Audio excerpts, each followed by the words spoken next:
This is Tadasana, or mountain pose. We come to this pose towards the beginning of class as a way to ground and to integrate. It's a pretty simple posture that's all about just connecting and coming in.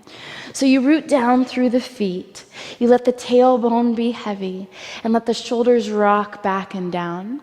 The crown is lifted up. It's like you're standing super tall, and the arms are just resting on the sides. From this pose, you might move towards extended arms overhead type of variation. And in that case, you can just wing the arms up overhead, or you can pull the arms through center to reach them tall.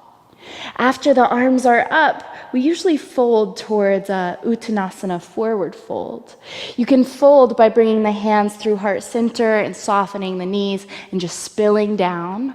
Or you can keep the arms tall and wing the arms out, hinge the hips back, and fold there.